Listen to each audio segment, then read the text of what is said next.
Welcome viewers. I am Dr. Taran Kapoor and I teach philosophy. Today we will discuss deontological ethics, which is one of the most important theories in normative ethics. We shall discuss deontology with special reference to Immanuel Kant's moral philosophy. In the lectures on Introduction to Ethics, we have already discussed different approaches to study ethics. I remind they are normative ethics, applied ethics, and meta-ethics. Normative ethical theories make an attempt to arrive at principles that can act as justification for categorizing an action and belief, whether they are right or wrong. Deontological ethics is a study of duty or obligation. It argues that we have a moral obligation to do things which are right to do and moral obligation not to do things which are wrong to do. Hence, all of us should be concerned with complying with our duties. Deontological theories do not focus on the consequences but on duties and obligations, things we ought to do irrespective of the consequences that may follow.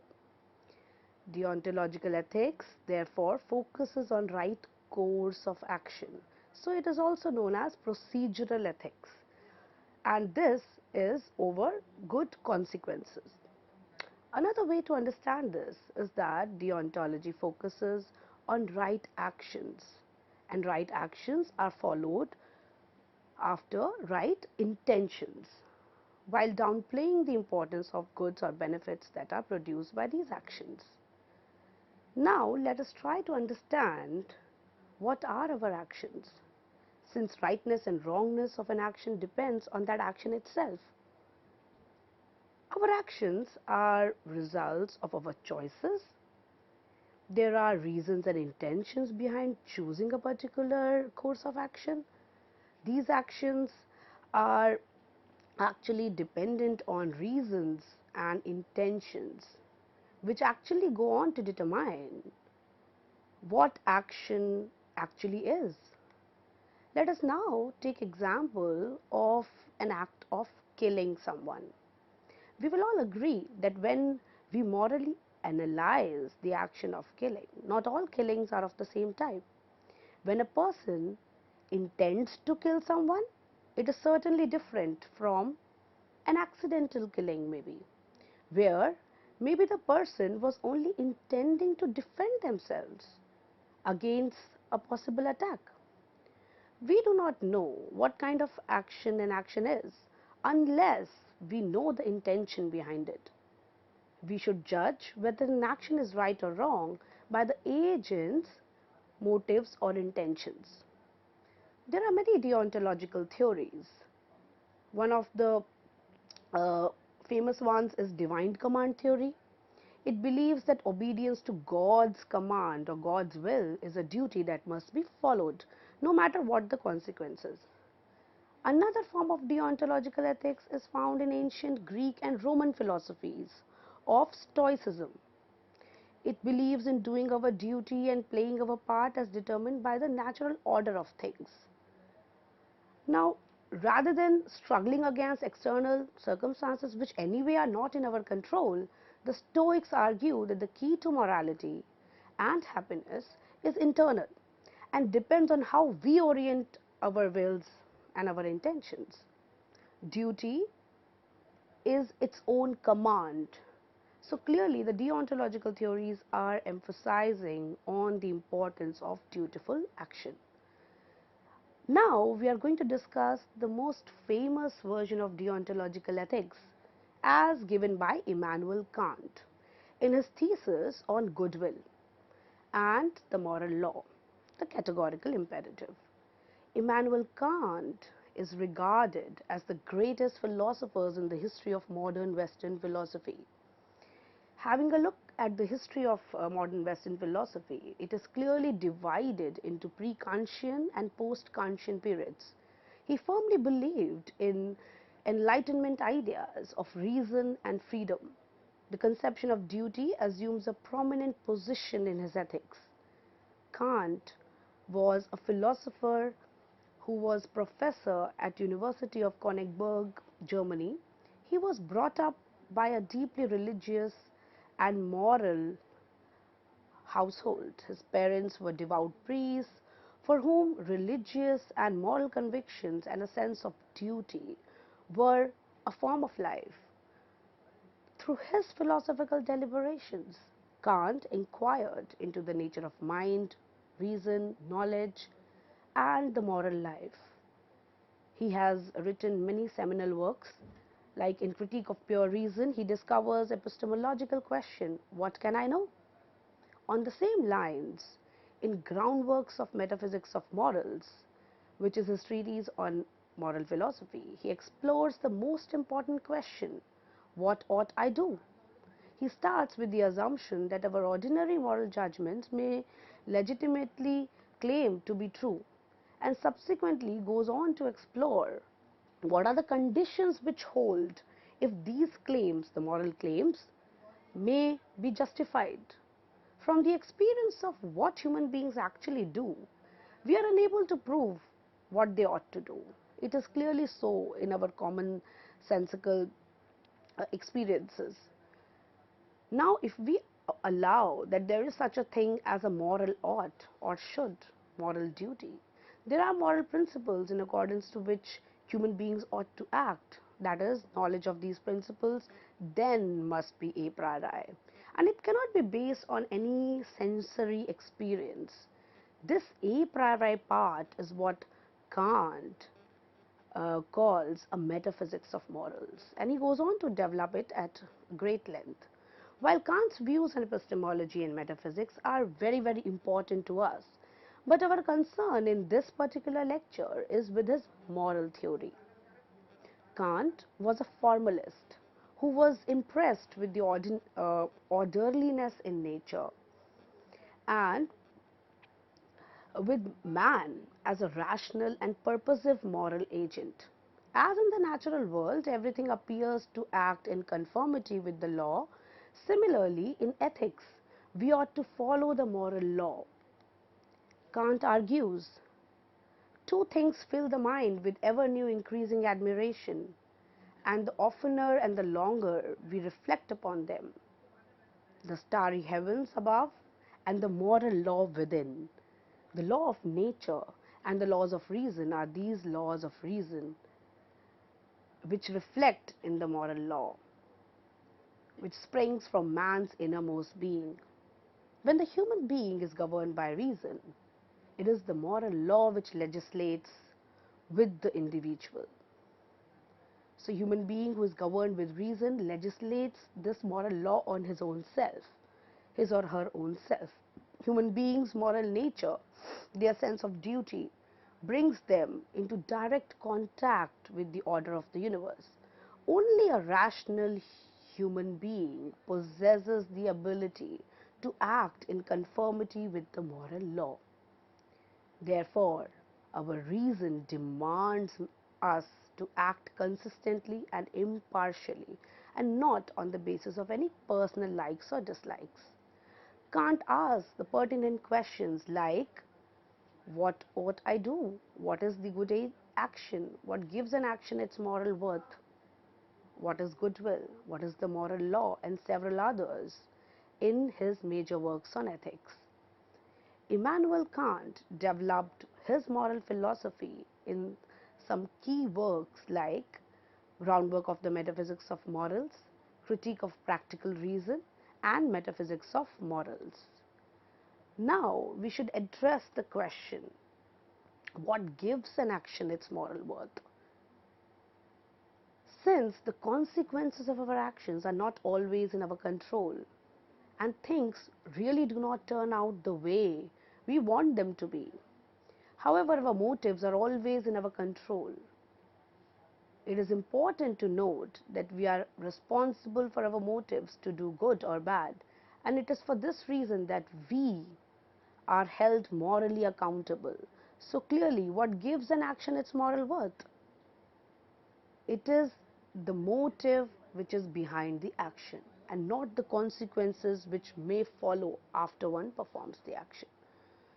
Kant has clearly delineated that people have intrinsic value. According to him, they do not simply have instrumental value, but they have themselves intrinsic value, and therefore their intention and their will is the deciding factor behind their moral action. The belief that people ought not to be used but ought to be regarded as having the highest, possessing highest intrinsic value is central to Kant's ethics.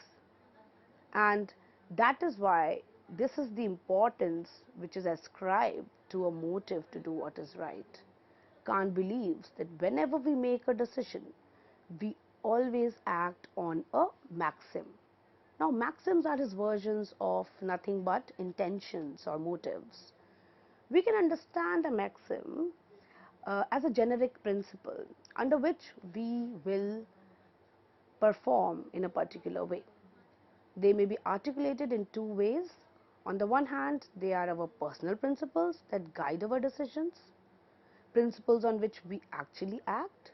For example, let us take some examples of personal maxims like to have as much fun as possible, to marry someone whom I truly love, to complete an educational degree, to be healthy. All our decisions have some or the other maxim behind them. On the other hand, let us now look into the objective principles. Objective principles are those which every rational agent would necessarily act on if reason had full control over his actions. So the rational being is going to act on objective principles. In Kant's moral philosophy, the maxim which gives moral worth to actions is a formal maxim, or principle of doing one's duty for the duty itself. That is, whatever the duty may be, one is going to act on the duty itself. I quote Kant from Groundwork of the Metaphysics of Morals. To act for the sake of duty is to act on a formal maxim, irrespective of all objects or faculty of desire. Kant goes on to argue duty is the necessity to act out of reverence for the law. So clearly, here in his views on deontology, he is talking about the reverence for the moral law. So duty entails in acting on the moral law, and that is actually in a way summarizing his deontological ethics. To act on the maxim of one's duty for its own sake is to act out of reverence for the moral principle. My will is subordinated to a universal law independently of any influence of senses or other contingent factors. A morally good action is then one which is done out of reverence for the law, and this is what gives it its uniqueness and its unconditional value. We are going to study about the nature of the moral law in the course of our discussions. Now, our ability to make choices and decisions is the will or the intention. Our wills are rational. This is another important point which we have to emphasize on, that we make choices on the basis of reasons. Here, Kant grounds duty and morality in rationality itself. Kant argues that our moral duties are absolute and universal. According to him, moral principles and laws guide the individual's choices of what they ought to do. Kant believes that rational agents ought not to act on their instincts, but they ought to act out of reasoning because they are rational agents. So they ought to act out of reasoning and intention, which is good. Now this brings us to the question on how can we define the right motive? What answer are we going to give to this question? What is the right motive? So an action has moral worth only if it is done with the right intention. That is what we have gathered till now from his views on deontology. An action is moral only if its motive is moral. And this right motive is defined as the good will. Kant believes that only such a will is good, unconditionally. Everything else needs goodwill to make it good. So, goodwill itself has intrinsic value in Kant's philosophy. Kant speculates whether anything is morally good without qualification at all. And he subsequently concludes in Groundwork of Metaphysics of Morals, and I quote, "Nothing can possibly be conceived in the world, or even out of it, which can be called good without qualification, and that is goodwill." According to Kant, to act out of duty is to act out of a concern and respect for the moral law. Kant was not a relativist. He believed that there was a right and a wrong thing to do. So clearly, there is a hint of, in fact, he is an absolutist, because there is always a right and wrong way of doing a thing, irrespective of whether or not we know it or we have any agreement about it. To understand the right motive or intention, let us now take an illustration which is suggested by Kant on the shopkeeper. The shopkeeper who is honest, does the right thing, charges the customers a fair price and offers same price to all. Now this shopkeeper can act on three possible motives. First, the shopkeeper's motives or reasons for acting might be because it is in his own good. It is in his own or her own best interest to act well. For example, a good business practice suggests that we charge the same price to all of our customers. A second motive out of which the shopkeeper might be acting is that they are charging a fair price because she is sympathetic towards her customers and is naturally inclined, naturally sentimentally inclined to be good to them. Kant specifies that these motives are not at all praiseworthy because this is morally right to do, but this does not show that the shopkeeper actually has reverence for goodwill or has goodwill.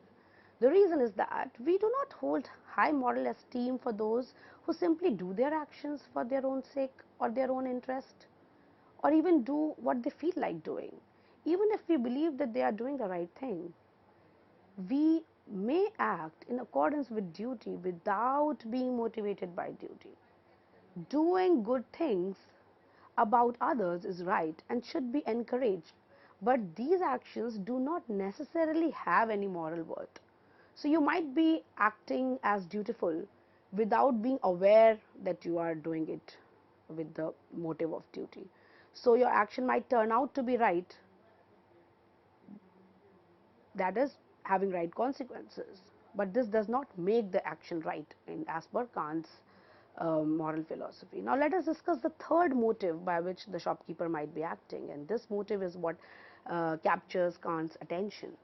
If the shopkeeper is motivated to do the right thing just because she believed it was the right thing, just because she was acting out of duty, this act will have the highest motive, and this act should be appreciated. To put in other words, we have a special respect and moral reverence for people who act out of a will to do the right thing, especially when this is at the cost of their own lives or their own personal gains and benefits. So many a times we do not know when our acts are motivated by self-interest, inclination, or pure respect for morality. We act with mixed motives most of the times. We are more certain that the motive is pure only when we do what is right, irrespective of whether it is in our best interest or not. In this case, we know that the shopkeeper can be motivated by the concern to do the right thing because the other two motives are missing. She is solely guided by her pure duty or the right intention to do the thing. Therefore, even if someone never accomplishes what he or she might be intending, that is, they might not accomplish a good consequence of their action, still their actions might be morally praiseworthy when they do what they ought to do. Moreover, this ability to act for moral reasons and resist the pushes and pulls of natural inclinations or sentiments is the reason why Kant believes that it is persons who have a unique value and dignity.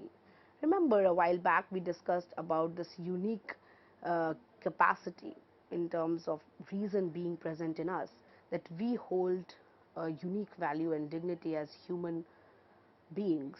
The ability to act out of moral reasons or motives is what makes people possess particularly high and unique value. To have a goodwill, then, is to do one's duty. That is what is right thing to do, because it is your duty to do. Only when an act is motivated by this, the act is actually concerned for morality or the moral law. Only then the act will have moral worth. This is the learning from his discussions on deontology. To have a goodwill is to be motivated by duty. The goodwill is only absolute good. A goodwill is only thing that has intrinsic value and is good unconditionally. Goodwill alone is good in all circumstances. Goodwill is good in itself, independently of its relations to other things. Other things like, let us make a discussion of this point further. Other things like intelligence, courage, self-control, happiness are usually good, but they may be used to promote evil as well. For example, intelligence and courage, they are good moral virtues, but they may enable someone to carry out an evil purpose. Similarly, power can be good, but it depends on what use we are putting our power to. Neither is happiness good without qualification. That is, if someone is made happy by hurting others, their happiness will not be called morally good. Now, let us ponder on the role of reason. Reason has a special significance in Kant's moral philosophy. He believes that moral law provides a sense of ought. This sense of duty originates through man's creative intelligence. All moral conceptions have their basis and source in reason. Reason, thus, is a regulative principle of human affairs. It produces a will which is good in itself.